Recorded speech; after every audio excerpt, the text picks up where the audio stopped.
ইফতার মানেই সারাদিনের ক্লান্তি দূর করে প্রাণ ফিরে পাওয়া। আর সেই ইফতারের অন্যতম গুরুত্বপূর্ণ উপাদান হলো খেজুর। শুধুমাত্র সুন্নত পালনই নয়, খেজুরে রয়েছে এমন কিছু স্বাস্থ্য উপকারিতা যা আপনার শরীরকে রাখতে পারে সবল এবং সুস্থ। আজকের ভিডিওতে আমরা জানব কেন ইফতারে খেজুর খাওয়া উচিত এবং খেজুরের সব অসাধারণ গুণাগুণ সম্পর্কে। সারাদিন রোজা রাখার পর শরীর যখন দুর্বল হয়ে পড়ে তখন ইফতারে খেজুর খেলে খেজুর শরীরে তৎক্ষণাৎ শক্তি সরবরাহ করে। এর কারণ হলো খেজুরে রয়েছে প্রাকৃতিক শর্করা যেমন গ্লুকোজ, ফ্রুক্টোজ এবং সুক্রোজ, যা খুব দ্রুত রক্তের সাথে মিশে গিয়ে আমাদের শক্তি যোগায়। তাই আপনি যদি শরীরে খুব দ্রুত শক্তি উৎপাদন করতে চান তাহলে খেজুর হচ্ছে আপনার জন্য সবচেয়ে বড় একটি সমাধান।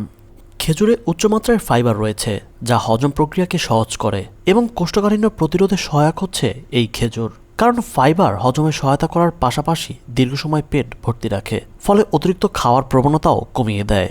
রোজার সময় পানিশূন্যতা খুবই স্বাভাবিক একটি বিষয়, আর এই পানিশূন্যতাই দূর করে খেজুর।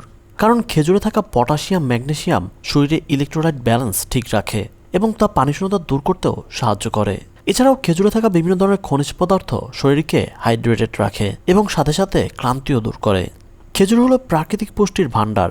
এতে রয়েছে আয়রন, ক্যালসিয়াম, ভিটামিন বি এবং বিভিন্ন খনিজ উপাদান যা রক্তশূন্যতা দূর করে হাড় মজবুত করে এবং রোগ প্রতিরোধ ক্ষমতা বাড়ায়।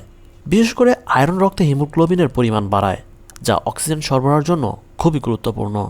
এই খেজুর মস্তিষ্কের কার্যকারিতাও উন্নত করে। খেজুর রয়েছে অ্যান্টিঅক্সিডেন্ট ও ভিটামিন বি6, যা স্নায়ুতন্ত্রের কার্যকারিতা বাড়াতে এবং মানসিক স্বাস্থ্যের উন্নতিতে সাহায্য করে। এটি স্মৃতিশক্তিও বাড়ায়, মনোযোগ বৃদ্ধি করে, এমনকি মানসিক চাপ কমাতেও খেজুরে রয়েছে অসাধারণ একটি প্রতিভা। খেজুর হৃদরোগের ঝুঁকিও কমাতে পারে। খেজুরে থাকা পটাশিয়াম ও ফাইবার হৃদযন্ত্রের স্বাস্থ্য রক্ষা করে এবং কোলেস্টেরল নিয়ন্ত্রণে রাখে। শুধুমাত্র রমজানে নয়, নিয়মিত খেজুর খেলে উচ্চ রক্তচাপ নিয়ন্ত্রণে থাকে এবং হৃদরোগের ঝুঁকিও অনেকটাই কমে যায়।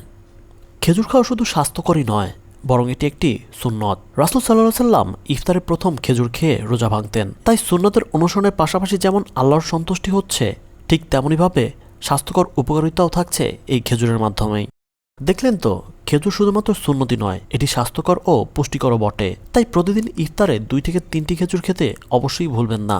আপনার পরিবারকেও এই উপকারিতার কথা জানাতে শেয়ার করুন এই ভিডিওটি। আর যদি ভিডিওটি ভালো লেগে থাকে তাহলে লাইক, শেয়ার এবং আমাদের চ্যানেলটি সাবস্ক্রাইব করতে ভুলবেন না।